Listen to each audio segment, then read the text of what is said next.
குருவே, தங்களிடம் சீடனாக வேண்டும் என்று 9 வருடங்களாக தங்களை பின்தொடர்ந்து வருகிறேன்.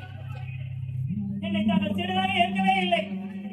நான் தங்களிடம் சீடனாக வேண்டும் என்றால் நான் என்னதான் செய்ய வேண்டும்?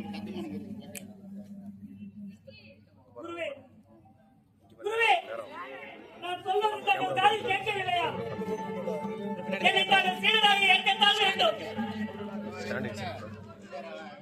குருவே, குருவே, தாங்கள் என்னை சீடனாக ஏற்காவிட்டால் என் உயிரை இங்கேயே மாய்த்துக் கொள்வேன். என் உயிரை இங்கேயே மாய்த்துக் கொள்வேன்.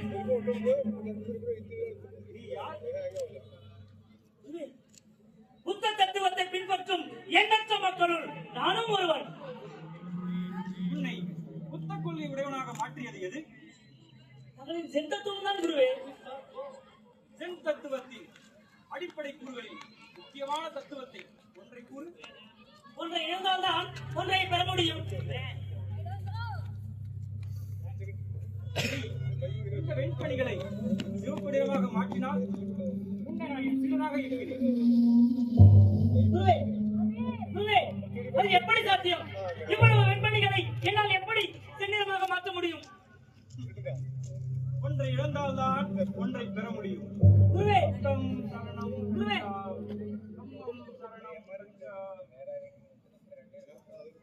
குரு என்னை இப்படி செய்துவிட்டு போய்விட்டார்.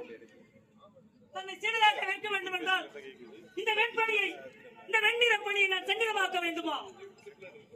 என்ன செய்வேன்? ஒரு யோசனையும் தோன்றவில்லையே. என்ன செய்வது? நான் குருவிடம் சீடராக சேர வேண்டும் என்றால் இதை செய்தால் போதும். இந்த வெண்ணிற பணியும் செந்நிறமாக மாறும். என் குருவும் என்னை சீடராக ஏற்றுக் கொள்வார். அதை இப்பொழுதே செய்கிறேன்.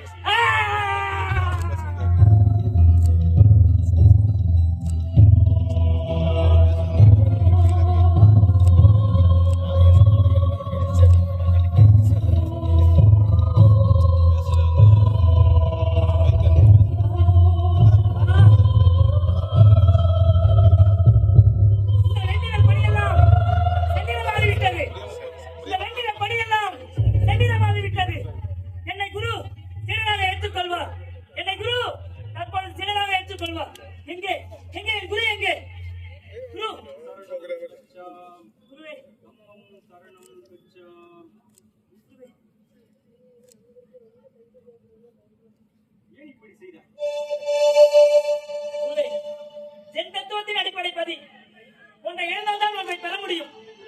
தங்களை குருவாக ஏற்க என் கருத்தை இழந்து விட்டேன். குருவே, என்னை தமது சீடனாக ஏற்றுக் கொள்ளவும்.